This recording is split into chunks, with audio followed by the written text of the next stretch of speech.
प्रयोगासाठी ठेवली होती. तर तिथल्या डॉक्टरने मला असं सांगितलं की ती फारच खुर्ची चांगली आहे आणि तुम्ही जर का तयार केलीत तर त्यातली पहिलं मीच तुमच्याकडलं मॉडेल घेईन. पण त्याच्यानंतर ते फार खर्चिक आणि मेहनतीचं होतं म्हणून मला ते तिथेच सोडून द्यावं लागलं. पण विचार करायला काही पण हरकत नाही. जरूर हरकत नाही, कारण ती वेगळ्या प्रकारची खुर्ची आहे आणि बसल्यानंतर खरोखरच लोकांना त्याच्यापासून आराम मिळतो. शास्त्रीय दृष्ट्या तिचं महत्व सिद्ध झालेलं आहे. बरोबर आहे. जास्त महत्व. आणि मध्यंतरी आम्हाला एक मोठा ऍक्सिडेंट झाला मला आणि मिसेसला. तर लोकांना वाटलं मी त्याच्यानंतर ती खुर्ची जवळजवळ मी डेव्हलप केली काय, पण ती मी डेव्हलप केली. मी जेव्हा ती चित्र आणलं होतं त्यावेळेला आम्हाला काही ऍक्सिडेंट झालेला नव्हता, पण त्याच्यानंतर त्याचा उपयोग मात्र बऱ्याच लोकांना झाला. म्हणजे खरंच ही एक वेगळी गोष्ट.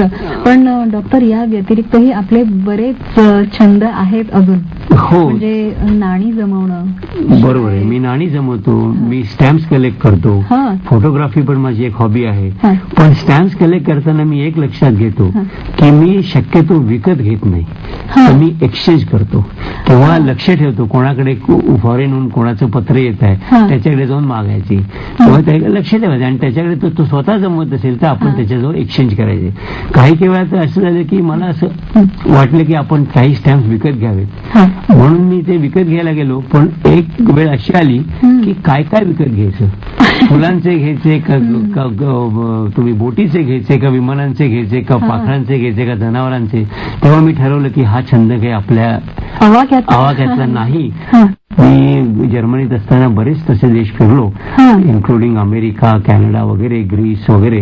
आणि तिथे जिथे जिथे गेलो तिथे तिथे मी सगळी नाणी जमवायचं मी लक्षात ठेवलं होतं. आणि तिथे जमलं तर मी तिथली जुनी नाणी पण आणायचो.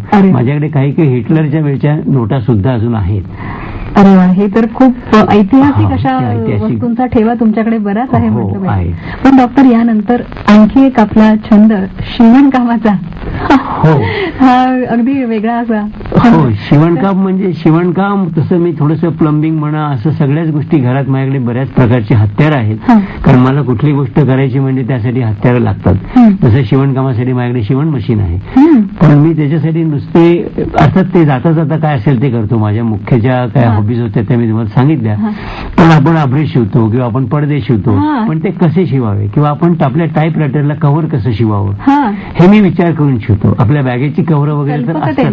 हो, म्हणजे ते आपल्याला बॅग न उघडता किंवा टाईपरायटर न काही तिथनं हलवता ते कसं कव्हर शिवता येईल हा विचार करून मी शिवतो. म्हणजे मला नक्कीच या सगळ्या वस्तू पाहायला हव्यात बरं का. तुम्ही जरूर या आणि तुम्हाला जे काय माझ्याकडे मी करतो ते तुम्हाला मी सगळं दाखवू शकेन.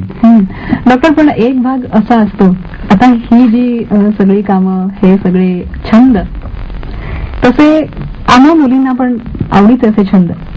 पण मग या बाबतीत तुम्ही काय वेगळं सांगू शकाल या छंदांबाबत? मला असं वाटतं की म्हणजे मला तुम्हाला एक्झॅक्टली काय मुलींसाठी सांगायचं म्हणजे मुलींसाठीचे हे छंद आहेत आणि एक पुरुष म्हणून तुम्ही हे सगळे छंद जोपासलेत. बरोबर आहे. तर माझं म्हणणं मुलींना सुद्धा ह्याच्यातले काही छंद जरूर करता येतील. आता मी पर्टिक्युलरली तुम्ही जे म्हणला ती रांगोळी कला, तर मी मागे सचिवालयात आपल्या भारताला जेव्हा 50 वर्ष पूर्ण झाली स्वातंत्र्याला, तर 1998 साली मी तिथे सचिवालयात एक प्रदर्शन भरवलं होतं आणि ते मनोहर जोशी त्याचं उद्घाटन केलं होतं माजी मुख्यमंत्र्यांनी. तर त्यावेळेला तिथे ज्या कोणी ज्या स्त्रिया होत्या त्यांनी मला विचारलं की तुम्ही आम्हाला बायकांना ह्याच्यासाठी काही क्लासेस घेऊ शकाल का. मी म्हटलं बायकांसाठी आणि मी क्लासेस घ्यायचे पुरुषांनी, पण जरा हे थोडं विचित्र वाटलं. पण त्याला खरोखरच चांगला रिस्पॉन्स मिळू शकेल असं मला वाटतं.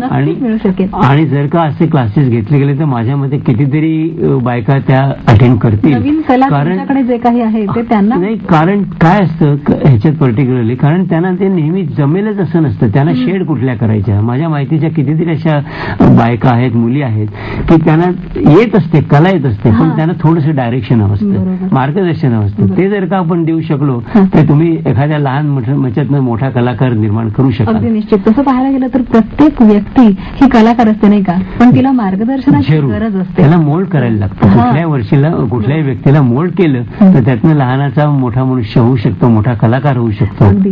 पण डॉक्टर, आता निघता निघता कार्यक्रमाची वेळ पण इथे संपत आलेली आहे. मला एक गोष्ट आवर्जून विचाराविषयी वाटते, ती म्हणजे खवय्येगिरीविषयी. तुम्ही काही टिप्स तुमच्या या कार्यक्रमात आमच्या देऊ शकाल का खवय्येगिरीच्या किंवा पाककलेविषयी? पाककलेविषयी म्हणजे माझं म्हणणं असं, पहिल्यांदा महिलांनी कुठल्याही रुचिरा वगैरे असले पुस्तकं बघून त्याच्यात काही करायला जाऊ नये. अर्थात ज्याला काहीच येत नसेल त्याला शेवटी तो दुसरं काही इलाज नाही. परंतु जसं मी मगाशी तुम्हाला म्हटलं, म्युझिक वाजवण्यासाठी जसा म्युझिकल इयर पाहिजे तसं माझ्या तरी आढळण्यात असं आलेलं आहे की जे साधारण ज्या बायकांना आपले थोडीशी चवीने जेवायची इच्छा असते त्या बायका मला असं वाटतं की चांगले पदार्थ करू शकतात. म्हणजे आपली कल्पकताही त्यात वापरावी असं आपलं मत आहे. जरूर. आणि कुठलीही गोष्ट त्याचा आपण वास घ्यावा, त्याच्याकडे बघावं, त्याचा रंग कसा आहे, याच्यावरून जेव्हा आपल्याला त्याच्यात समजतं की ही बरोबर आहे का नाही, तेव्हा मी म्हणेन ती व्यक्ती त्याच्यात खरोखर सुग्रीन किंवा त्याच्यात त्या माणसाला त्याच्यात ही तर मला वाटतं कुठला पदार्थ बनवताना काय घालावं काय घालू नये यापेक्षा ही टीप सगळ्यात जास्त महत्वाची. आमटीचा जो कड येत असतो त्या वासावरून तुम्हाला जर का कळलं की ज्यात मीठ, तिखट किंवा आंबट कमी जास्त आहे तर मी म्हणेन की ही इज अचीव्ड एव्हरीथिंग. खूपच छान. पण डॉक्टर, आपल्या कार्यक्रमाची सांगता अर्थात गाण्याने होणार आहेच यानंतरच्या, पण त्याआधी मला असं वाटतं की आपल्या या माउथ ऑर्गनने एखादी आणखी एक धून आपण ऐकवली तर खरंच या कार्यक्रमाचं एक छान स्वरूप त्याला प्राप्त होईल. जरूर प्रयत्न करतो.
डॉक्टर, खरंच खूप छान.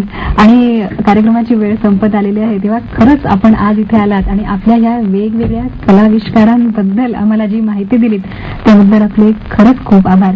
आणि आपल्यालाही जर यात काही करायचं असेल तर नक्की यानंतरही आपल्याला यश लाभो ही आमची सदिच्छा. धन्यवाद. आणि मला पण आपण संधी दिल्याबद्दल मी पण आपला आभारी आहे. तर रसिकांनो, कार्यक्रम इथेच संपतोय. मी माधुरी रावराणे आपली अनुमती घेते. नमस्कार.